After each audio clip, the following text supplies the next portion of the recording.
If you are what you think about, then you have to start getting real careful about what you think about. Now, you have to start this with being cautious about every conversation that you have with your friends, with your relatives, with your mother, with your husband, with your children, that focuses on what's missing in your life.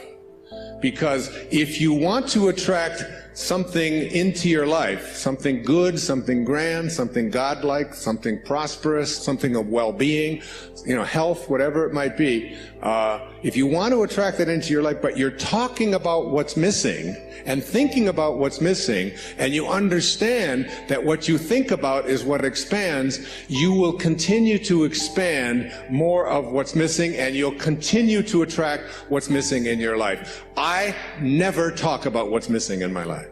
I only put my attention on what I intend to create. It's about practicing this idea of not putting your thoughts on what is missing and shifting it to, it's on its way. It's on its way. It's on its way. 4 words, just get them tattooed someplace inside of you. Whatever it is that you would like to attract into your life, know that it's on its way. And I want to say to you that as you begin to get your thoughts more harmonized with Tao thinking, that is, with the thinking of the source, the thinking of God, that which always has been, that which does nothing but leaves nothing undone. As you begin to more and more harmonize in this way, what happens is that you start elevating your thoughts so that the habit of how you think becomes more harmonized. Rather than a polarity with what you want to attract, it becomes harmonized with it, and it becomes your natural way of how you think all the time. And you start then beginning to teach your children the same way of thinking, so you just catch them when they start saying things like, oh, with my luck it won't work out. Why have any of us ever learned to say, with my luck, and having it mean things aren't going to work out? Why wouldn't you say, and just have it as your habit, with my luck, it'll probably show up faster than it normally does? Why not have that kind of a way? Because here's what happens. As you begin to shift the way that you think and have an anticipation that this thing is going to work out for you, you can only act upon your thoughts. And as you get these higher and higher thoughts, what happens is that the thought is now more aligned with what it is you want to attract, and then you start acting upon that thought.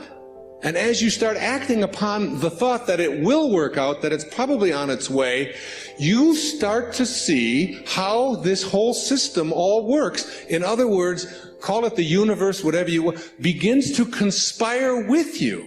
It begins to act almost in where you suddenly become a collaborator with fate.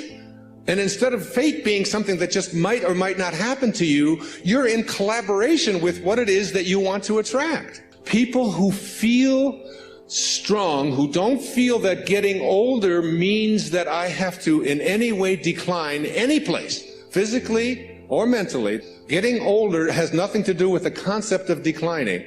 That when people are in their 20s and 30s and 40s and 50s, and this is their perception of what their life is going to be like when they're in their 60s, that those people have a much greater chance of not attracting the kinds of diseases that are so much age-related as do people who think of old as infirm and declining throughout their 20s, 30s, 40s, and 50s. That you change the way you believe about that, and you say declining is not a possibility. I don't think about what's missing.